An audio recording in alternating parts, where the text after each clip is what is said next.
Welcome to Civitas LA, where we feature diverse and emerging leaders who make up this dynamic region and are creating community every day and building a better tomorrow.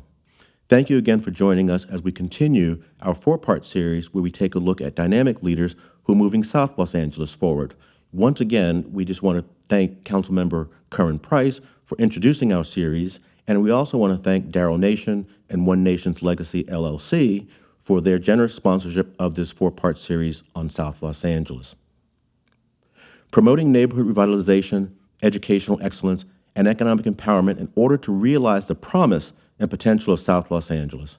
This is the work of South Los Angeles Transit Empowerment Zone, otherwise known as Slate Z, and we're absolutely delighted to have Effie Turnbull Sanders, Executive Director of Slate Z, with us today. Effie, thank you for calling in today. Welcome to Civitas LA. Thank you, Dwayne. Thank you for having me. I really appreciate the opportunity to be here with you this morning. Thank you so much. Well, let's start with a few warm-up questions and, allow our audience to get to know about you. You've been involved in economic development, environmental, and social justice issues for more than 2 decades. Can you share with our audience a bit about your journey, please? I'd love to try to do that. I guess I would have to go back to thinking about where I came from and my upbringing in terms of what has motivated me to do the work that I currently do. And looking at my first teacher, my mother, who always instilled in me this idea of pursuit of justice. And that has been my guiding North Star. And as I developed as a young adult, that was always something that was at the forefront of my mind in terms of my own political awakening and understanding of the times that I was living in, and thinking about how could I be of best service to other people, how could I help others.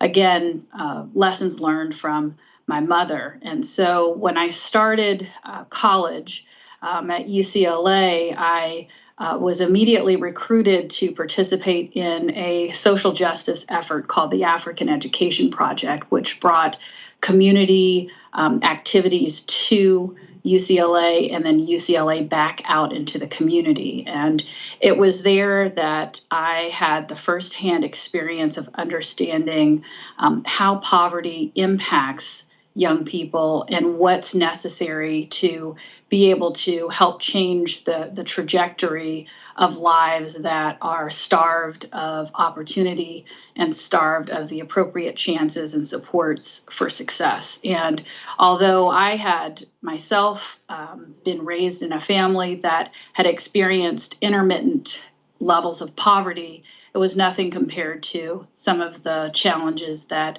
the children that I worked with were experiencing. And it was through that kind of experience and seeing those systemic challenges firsthand that I knew as a student that I had to pursue helping others and changing to the best that I could the system that existed that subjugated other folks. And so I went on to law school.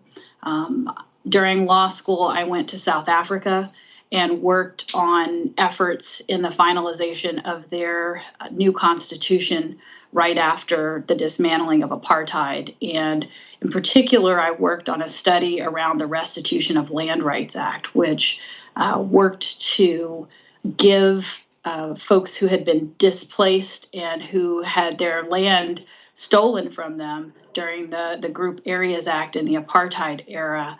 And I was able to do a comparative study with land rights in the U.S. And I saw a lot of similarities between the challenges in apartheid South Africa and the southern states in the U.S., and also the continuation of inequality through state-sanctioned terror that was implemented and enacted on African American communities and other communities of color, particularly through unjust redlining, racially restrictive covenants, urban renewal. And I really saw some significant flaws in these issues and wanted to do something about it. And as I pursued my career in law, I had the opportunity to work with the U.S. Commission on Civil Rights, with Justice Cruz Reynoso, who was the first Latino Supreme Court justice for the state of California. And there I honed my focus on civil rights and went on to work with the city attorney's office, where I worked in the land use section and helped to shut down nuisance bars and liquor stores, similar to efforts that Community Coalition in South LA was doing at the time.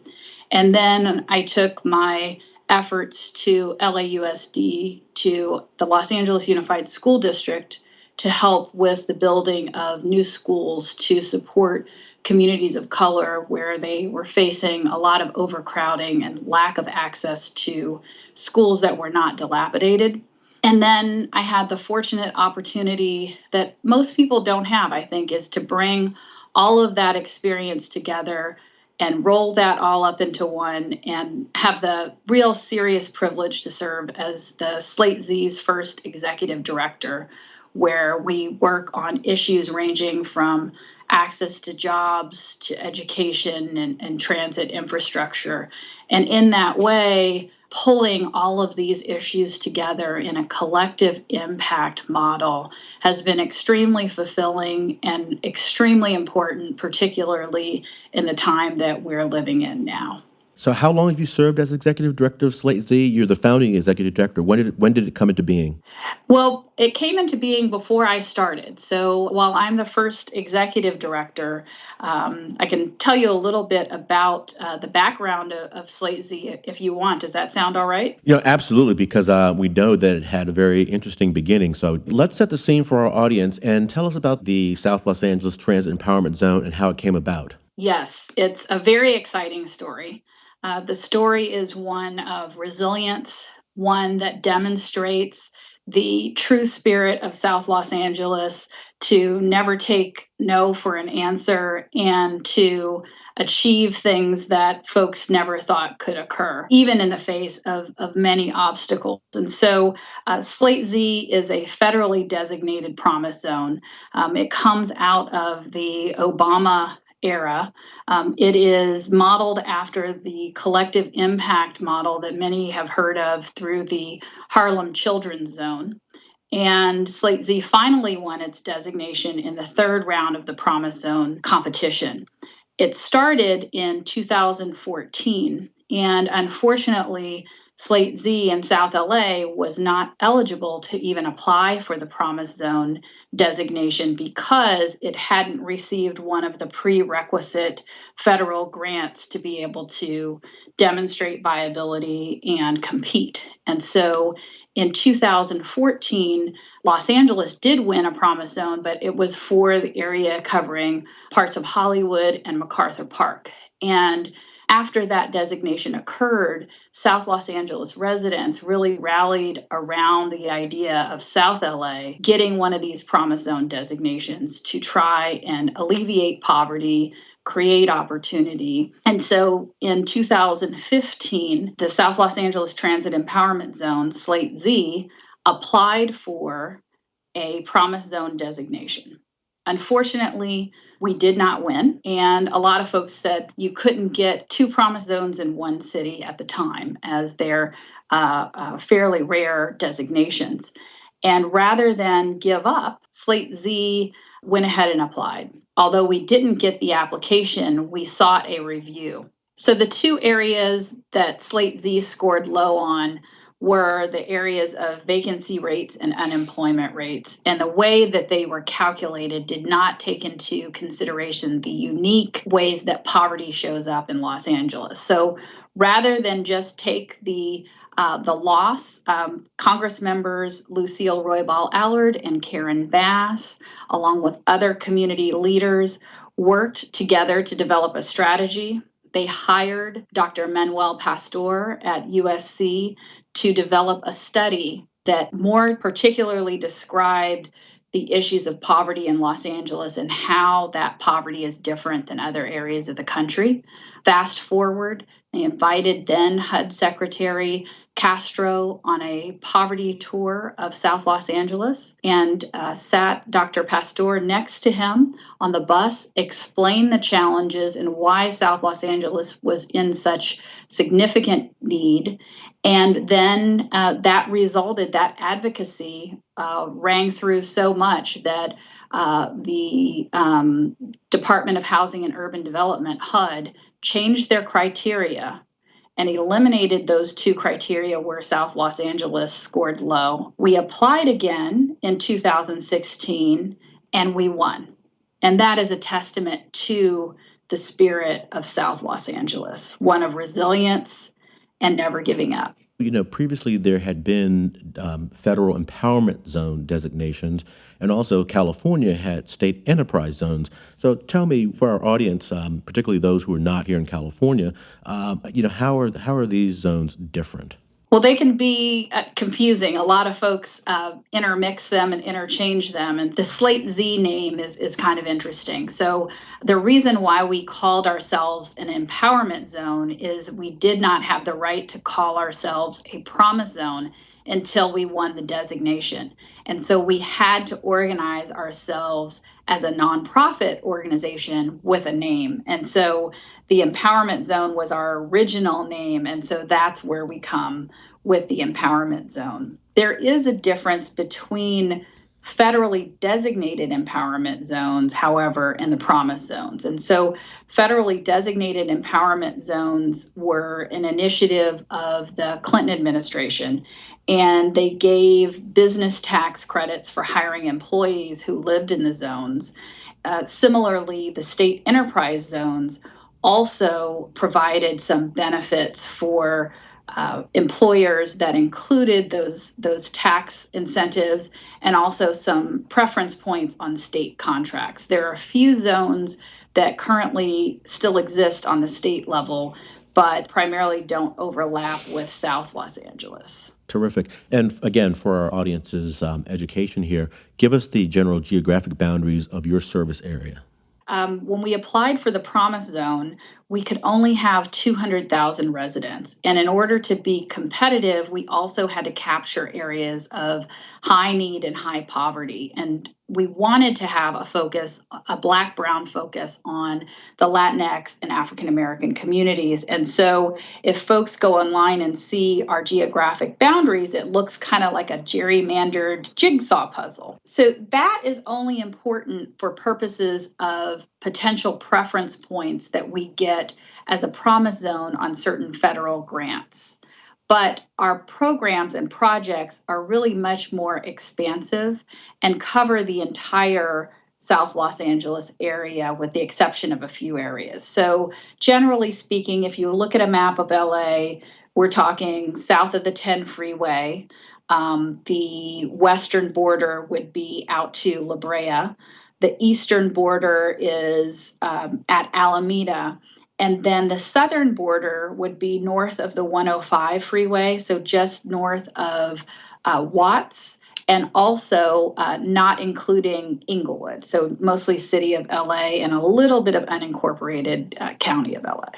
And you're aiming to transform opportunity, covering a geographic region that's very, very large, 200,000 plus people. So that's, bigger than, most cities here in Southern California. You touched on, the wide range of programs and services that you offer. So let's talk about some of those programs and services, because I know it varies from education to workforce development programs, sustainability initiatives, transit equity issues. So let's talk about education first, since I'm just going to reference our previous guest who really, talked about STEM and communities of color, and certainly looking at education as the gateway out of poverty, onto economic opportunity. So I know you all are very much involved in education. So can you speak to some of your educational initiatives? Yes, we are focused on education because that is the pathway to economic opportunity. South Los Angeles only has about an 8% rate of college graduates. And this is particularly important in a time of COVID-19 when we're seeing the service industry be hit very hard. And most South Los Angeles residents are in industries that were hit hard and at the bottom of the economic kind of rungs. And so the lowest paid workers, and also that correlates with low educational attainment. And we are trying to eliminate the barriers to educational opportunities and map out a plan forward for our young people with the support of folks like Veronica Melvin at the LA Promise Fund for young people to compete, attain certificates and degrees. Some of the challenges that we're seeing currently are focused on, of course, the digital divide and challenges around connectivity, which really is a huge social justice and civil rights tragedy that South Los Angeles does not have sufficient connectivity to support our youth and our young people. And so one of the areas that we're focusing on within the Promise Zone is on the digital divide, distance learning, and connectivity. And we have a digital divide subcommittee that's actually meeting on a regular basis to work with our education partners to develop strategies for connecting young people to the internet, getting access to devices so that they can continue their distance learning. And not just for young people, this also includes those who are seeking jobs and are looking to retrain and retool and be ready for the jobs of the next era. That's really fascinating because that has come up in previous conversations as well. So, what can and what must be done to bridge that divide? Are we saying that the region is physically not connected? Is it that the households do not have the devices? What are the concrete steps that you see that must be done to bridge that divide? So I think it's all of the above, right? And that's one of the challenges, and one of the things that we try and look at with the Promise Zone is a comprehensive approach to these problems. It's not just one solution, but it requires poverty, disadvantage, didn't happen overnight, and so we have to work on comprehensive strategies. So a few things that can be done. One is that the service providers for internet service need to step up. And they also need to think about how do they play a role in civic society and make access something that is more universal. Second, I think that our elected officials also need to step up. There are some current efforts within the city of Los Angeles with the mayor's office to develop some strategies for better connectivity, but this has to be done in a coordinated fashion. Government alone can't do it, private sector alone can't do it, and so that has to be coordinated. And the access to devices has to be made more plentiful. Sometimes the devices are not sufficient. So, for example, my youngest child, may be able to do her work on a tablet, but a high school student is going to need a laptop and is going to need a higher level of connectivity. Additionally, technical assistance. Some families are not tech savvy and do not have the ability to navigate that. So, technical assistance needs to be provided. And also courses and education opportunities for parents to help navigate that digital divide and distance learning. It has to be a comprehensive approach. Sure, that's going to be an issue that we're going to continue to focus on ourselves. Certainly, what we heard as well is that access to devices has been a key factor in accessing virtual internships and internships as a key gateway to full-time job opportunities and thereby expanding workforce development opportunities. Slate Z is also focused on workforce development, and you mentioned how the large number of residents are in lower wage jobs. What are some of the things that you all are doing to try to move job opportunities up the economic ladder? Yes. Well, one thing that we have to do is meet residents where they are and stop blaming residents for their own poverty, particularly when systematic exclusion, government sanctioned discrimination, and a whole history of challenges have contributed to the situation that we have in South Los Angeles with undereducation and lack of opportunities. And so, one of the projects we're working on with Supervisor Ridley Thomas's office in the county is a program called Careers for a Cause. And that program really highlights and lifts up lived experience, whether you have a history of being unhoused, whether you have a history of substance challenges, whether you have a history of being justice involved. All those are benefits for this program, which attempts to use Measure H dollars to be able to provide jobs in sectors that served the unhoused. And so Southwest College is currently working on this project with the county to develop a platform for learning that is digital that helps prepare folks for jobs created by Measure H in healthcare.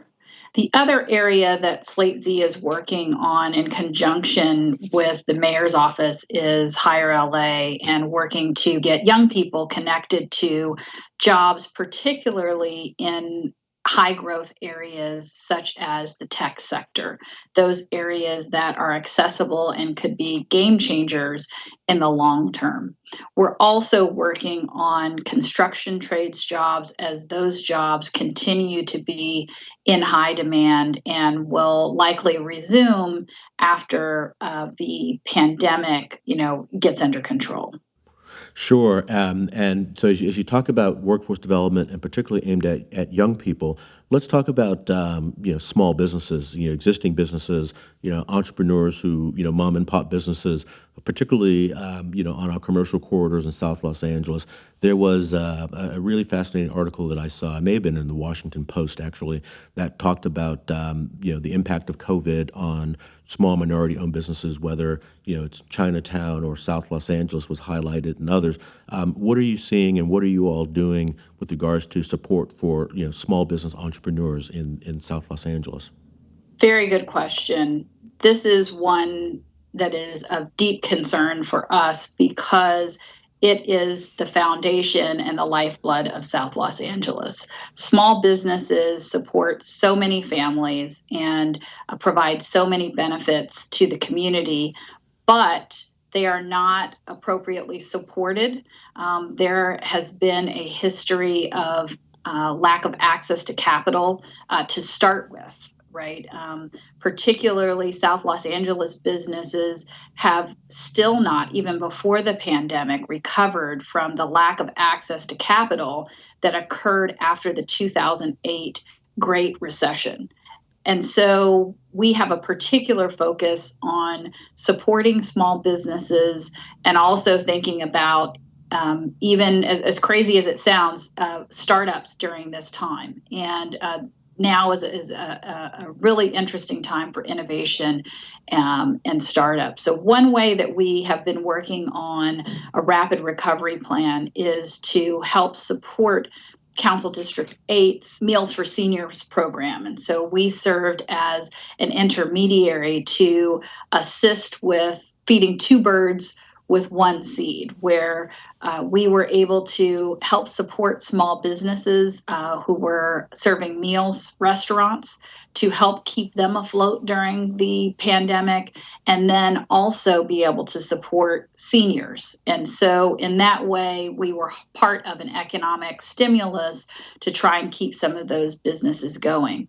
But we all have heard the stories about the lack of access to CARES Act relief, the payroll protection program, where many businesses did not have prior relationships with financial institutions, were not able to secure those loans, and also loans that could result in forgiveness and ultimately be grants in the way that larger institutions have. And so we've been working on a project with Local Initiative Support Corporation, LISC LA, that is funded by JP Morgan Chase's Ascend program to support South Los Angeles businesses to provide technical assistance and gear them up and ready them for obtaining larger contracts with major anchor institutions and also city and county entities. We also have been working with our South Los Angeles CDFIs, like Vermont Slauson Economic Development Corporation, who does an amazing job with their Job Source Center to counsel and support small businesses during this time. The challenge is that we do not have enough resources. Businesses are falling through the cracks. The social safety net is broken, and we need much more assistance from the government sector and also the private sector in public private partnerships to make sure that one of the main areas for wealth building in South LA is supported. No, that's terrific. And I'm just going to go back 1 second here because I know that we should sometimes explain some of the acronyms. So, for our listeners, CDFIs are Community Development Finance Institutions. so thank you for that. I've got a question for you, Effie. There's a lot of emphasis now in the aftermath of the George Floyd death and the protests and issues of racial equity and justice to support Black businesses. What do you think of that, and what do you think can come of that? And what are your thoughts on that? First, I think I have to start by saying it is a tragedy that it took that for us to get to this point. And that said, we are at an inflection point where racial injustice has been revealed to many who were unaware that it existed and unaware of the roots of that injustice. And we are at a moment where we have to dig up those roots. We have to fully explore why these inequalities have existed and persisted and develop strategies to focus on this. My hope is that we do, as others have said, we make this moment into a movement, and that movement has to be focused on the sustained support for African American businesses. And so the idea that hundreds of years of disadvantage that has been meted out on the African American community can be eliminated in 6 months or a year by just throwing a few dollars at it is a misnomer. And so we need to continue to provide technical support, research support, development, longer term access to equity and capital and venture capital to small businesses. Again, with the idea that this is something that's going to have to take support from not only all levels of government, but also the private sector and other institutions to really make a long term change. And so that would be my recommendation for this at this time. Sure, and you mentioned this is going to take a sustained effort for sure over years, not just weeks or months. So thinking about sustainability, interestingly enough, I know because of your own background in environmental justice and conservation efforts, sustainability is a key pillar of the work of Slate Z. And you've had a number of initiatives, particularly focused on environmental justice and underserved areas. And I was really fascinated to learn about your work on coastal cleanup and environmental justice, and your work with Heal the Bay. Can you tie these in together, and how this informs your work, but also furthers your work about building community? Sure.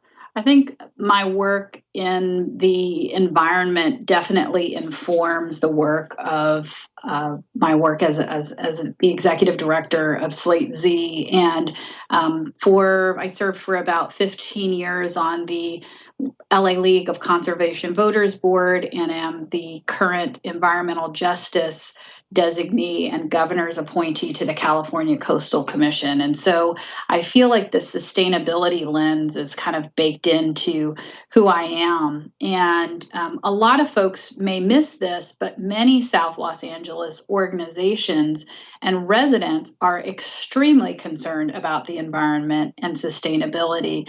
And I think it's a misnomer to think that they are not interested. It's just that there are so many other challenges that impact their lives and the life or death situations in the immediate that folks think that they may not be as interested. And so the work with Slate Z, looking at conservation as a goal, stems from this idea of a disproportionate impact of environmental hazards and environmental toxins on the South Los Angeles community. So we know that South LA is ranked in the top 10% of the most polluted communities in the state.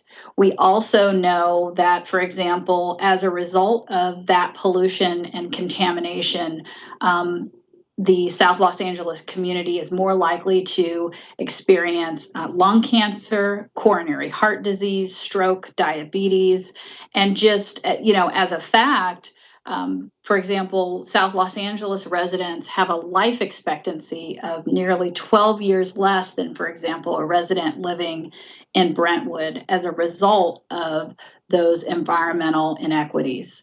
Other challenges are a lack of green space. So you look at, the park needs assessments. One park needs assessment developed by the County of LA demonstrated that on average, South LA had a half an acre of park space per 1,000 people in South Los Angeles, compared to the county average, which is 3.3 acres per 1,000 people. So this impacts health because there are not enough places to exercise. It impacts mental health in terms of thinking about the effects of being out in nature on mental fortitude.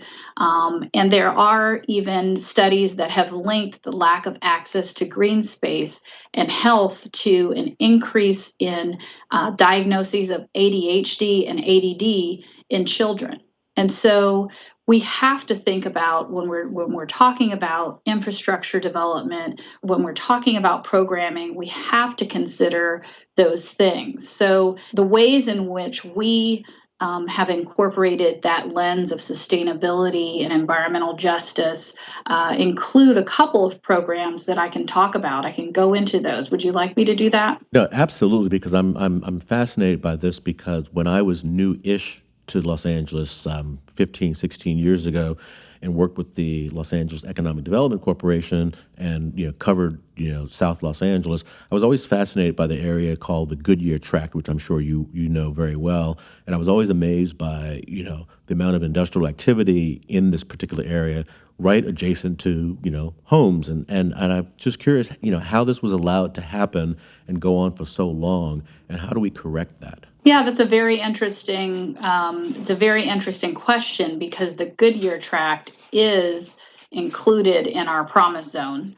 It's one of our areas of focus, and I think the way that it happens is the way that inequality happens across the board and has happened across the board in communities of color. So you look at issues around federal and state sanctioned discrimination in land uses. You look at the way in which urban renewal designated areas as blighted and allowed for the planning of freeways through communities of color, right? You have the historic Sugar Hill area in South LA that was plowed through, the African American community in Santa Monica that was plowed through by the 10 freeway.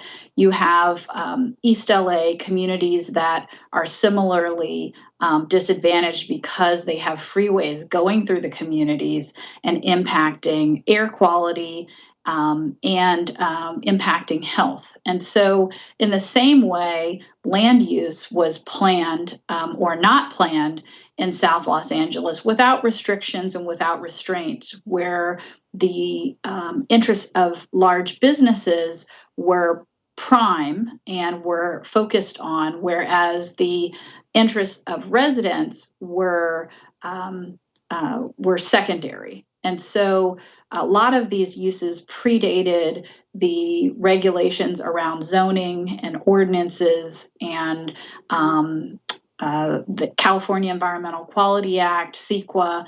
And so that's how that's happened. That's great, Effie. Really appreciate that. And obviously, there's just a lot of work to do, particularly moving forward and changing the public policy environment. Can you speak to some of the specific projects that you were referencing just now? Yes, thank you for that. One project that we're working on the Slauson corridor is the South Los Angeles Climate Commons project, which is building on a planned rail to river project by LA Metro, which would create a pedestrian and bicycle path down the abandoned rail spur that runs along Slauson Avenue. And with that project, Slate Z and other partner organizations won a Transformative Climate Communities grant, which is a state climate investment to begin the planning process for this corridor, which is adjacent to the Goodyear tract, actually. And the project is one that we hope will serve to uplift community and bring alternate clean mobility options to South LA.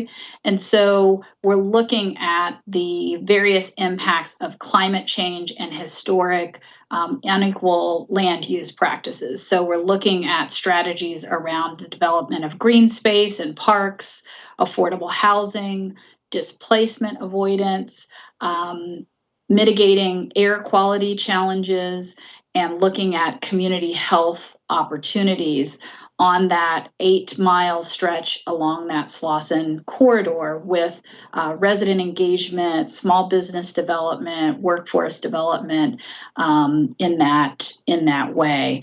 The other project that we're working on currently is an effort in collaboration with the mayor's office, with the LA Department of Transportation, some of our council offices, to bring clean mobility options, such as the blue LA cars at an affordable rate, which could be very important, particularly in the pandemic, as an alternative to buses and when those options are not available, whether it's scooters, whether it's bicycles, or other microtransit options that will deal with challenges in connectivity on first and last mile areas. The other project that we're working on is with the Baldwin Hills Conservancy to develop more opportunities for access to that wonderful resource at Kenneth Hahn Park that is located in a historic African American neighborhood, one of my favorite places. Gotcha. That's great. So you talked about mobility a couple of times here, and of course, in your name of the organization is transit. So I'm interested in the nexus of transit, housing, education, and jobs, and particularly, how you're going about transit equity, dealing with transit equity issues, but also connecting residents to job centers in other parts of the region. Yes. So the South Los Angeles Transit Empowerment Zone has a focus on transit mobility. And for many years, South Los Angeles was really landlocked, so to speak, without transportation options. We now have the Expo line, the incoming Crenshaw line that will go to LAX. We have the Blue Line, and there are more options for getting around in two major job centers, which is an important aspect of our work. And so we are building our job development strategies around these major job centers and around transit corridors to encourage transit ridership, to reduce air pollution, but also a focus on what are the measures that need to be put in place when transit infrastructure is developed. Because oftentimes transit infrastructure, as it comes in, although sometimes unintentional, it can lead to displacement. It can lead to the escalation of housing and commercial real estate prices, and could lead to pricing communities out. And so the very communities that are supposed to be supported by these new infrastructures are then never allowed to, or may not be able to enjoy them once they're implemented. And so we're working with entities like our partners that are working on tenants' rights, know your rights laws, tenants' rights workshops, and also looking at ways that we can support small businesses so that they're able to stay in place as the transit infrastructure is developed. Well, that is an episode in itself, and I know we've got a lot of conversations around development, good, bad, and different, and transit, good, bad, and different, and the fears that come with all this new development, and the concerns about displacement. So that is a very very real topic for sure. You noted that you've got these various collaborative partners that you're really proud of, and I understand, frankly, Slate Z is this collaboration of over 70 partners throughout South Los Angeles and moving this work forward. So, can you speak to the notion of collaboration and how this moves your work forward? And what are there any particular partnerships or collaborations that you're particularly proud of, and some of the successes as a result? Yes, Slate Z is a collaboration of over 71 partners, all focused on our 5 issue areas and our 10-year plan for revitalizing South Los Angeles. We were designated in 2016, and we have until 2026 to meet our goals for those collaborative partnerships. And so the way that we work is in a collective impact model. And a collective impact model, again, I think I mentioned the Harlem Children's Zone is one such model. And the idea is that poverty and challenges around inequality are complex, and so they require a comprehensive, full court press to be able to solve them. And so, with the Slate Z entity, we are a backbone organization that helps keep partners on track by focusing in on a common set of goals and data with metrics so that we know where we are. We also help to organize by being the convener. Many times collaborations fail because organizations don't have the ability to both do direct service and convene. And so we also work on finding redundancies and duplications and trying to work together so that we don't replicate efforts and we can be stronger together. And that collective impact model is one that can be used in this time in particular to advance our goals. Some of the partnerships that I'm most proud of include work that we've done on transit access, work with LA Trade Tech Community College, which is our lead agency to develop pilot transit programs to bring free transit passes to LA Trade Tech students. Also work with Move LA and LA Promise Fund and the LAUSD board member McKenna in our efforts to develop a pilot program at Manual Arts High School to provide free transit passes to high school juniors, which then was used to work with the mayor's office to offer a free transit pass through the LADOT, Department of Transportation, Dash bus for all students. We are now in process of working with LA Metro to examine whether they can provide potential transit passes to all LAUSD students, which will be very important once we are out of the pandemic. But we have seen that access to transit passes not only helps improve attendance, reduce absenteeism, but it also provides opportunity for students to participate in after school activities and also have really a passport to the wonderful experiences of the city, and to be able to get to and from jobs and work opportunities and work-based learning. And so in that effort, I think that Slate Z is really helping with the support of our partners to lead the way with pilot programs to be able to influence significant policy changes on a citywide and potential countywide basis. I see. And you mentioned that you mentioned earlier that you've got a 10-year window, and you're about 4 years or so in, and of course we're all living under this COVID environment. What happens at year 10? Obviously, the issues and challenges of South Los Angeles have built up over decades, and certainly moving these opportunities that you're advancing will take a sustained effort. So, what do you see happening at year 10 and beyond? My hope is that at year 10, Slate Z continues in the sense of a collective impact model. I think one thing that we could really use is a kind of clearinghouse and repository for data and information. I think that would be one potential extension of the work happening after year 10.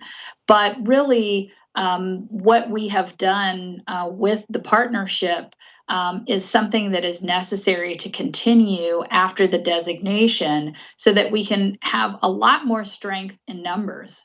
It really makes a difference when we're able to present a united front with a list of specific solutions and experiences that our partners have had to really make a dent in poverty and really think about how do we change the trajectory of wealth building in our communities.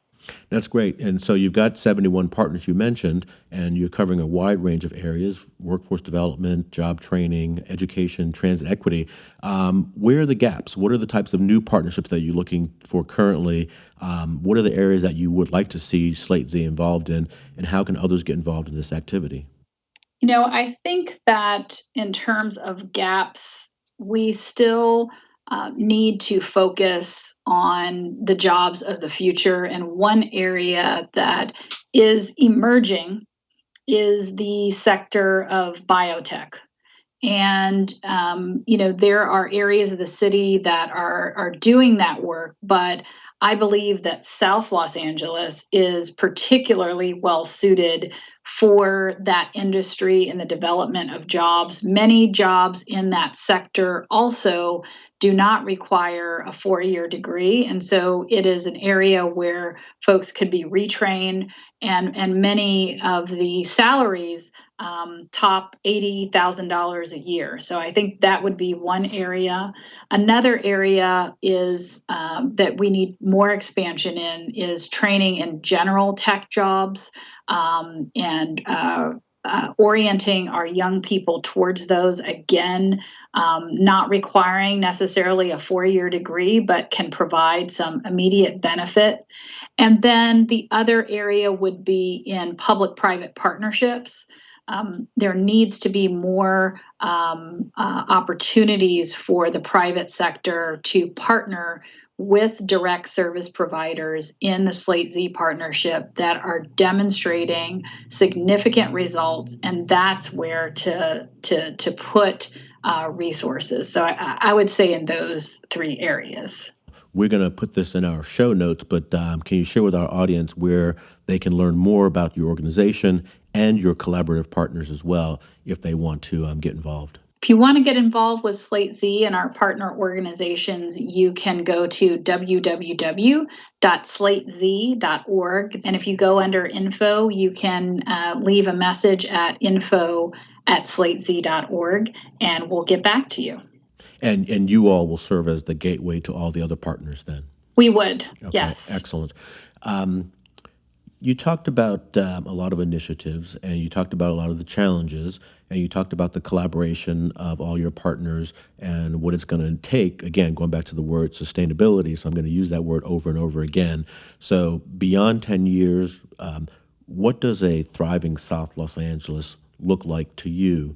And, what's the path forward? And, how long will that take, do you think? Well, I think a thriving South Los Angeles is one where barriers are eliminated, access is provided, education opportunities are abundant, and it really is about collective impact and a coming together to build more sustainable jobs, infrastructure, and opportunities.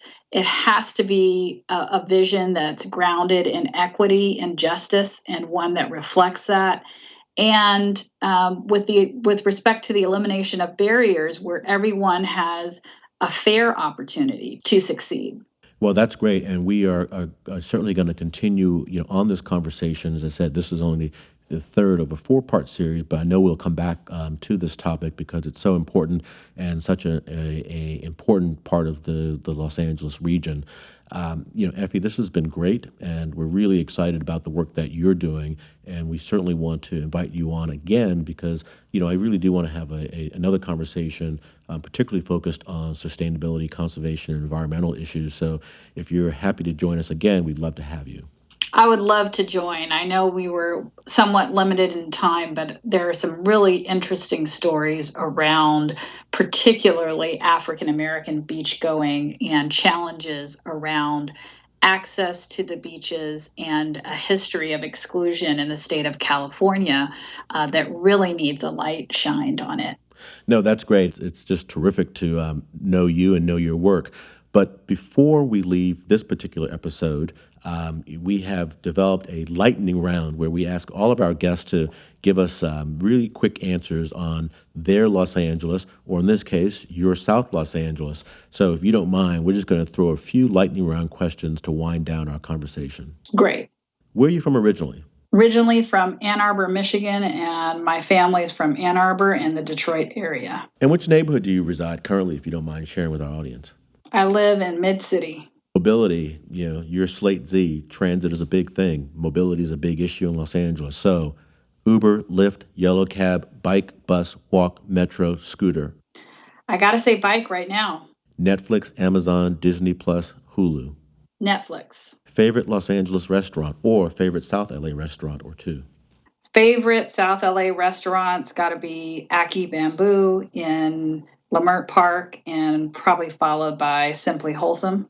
Generally, I think Palms Thai and Parks Barbecue. Okay, I don't know Parks Barbecue. I'll have to figure that one out. Favorite spot in LA to take a visitor from Michigan? Favorite spot is probably the beach. Favorite spot in South LA, probably Kenneth Hahn Park. Okay. Lakers or Clippers? Gotta say both. Okay. Rams or Chargers? Gotta say both on that one too. Bruins or Trojans? And I gotta say both on that. I'm a grad of both schools. Okay, that's great. I appreciate that. Well, Effie, this has been a great dialogue, and I really appreciate your time. We appreciate learning about the work of Slate Z and its impact in bringing together all these other organizations in South Los Angeles and moving it forward. But we really appreciate you calling in this morning and joining us. Well, thank you for having me. It's been a real great opportunity, and I hope you all stay safe and healthy. Thank you so much. And to our audience, thank you for tuning in. We hope you enjoyed this program, and we hope you'll join us again next week as we look forward to continuing our conversation with dynamic leaders moving South Los Angeles forward. Until we meet again, stay strong, get involved. To learn more about Civitas LA and share feedback on this program, or if you have a recommendation about future programs, please visit our website at www.civitasla.com. And we hope you'll connect with us on social media, on Facebook at Civitas LA, Instagram at Civitas_LA, and Twitter at Civitas_LA.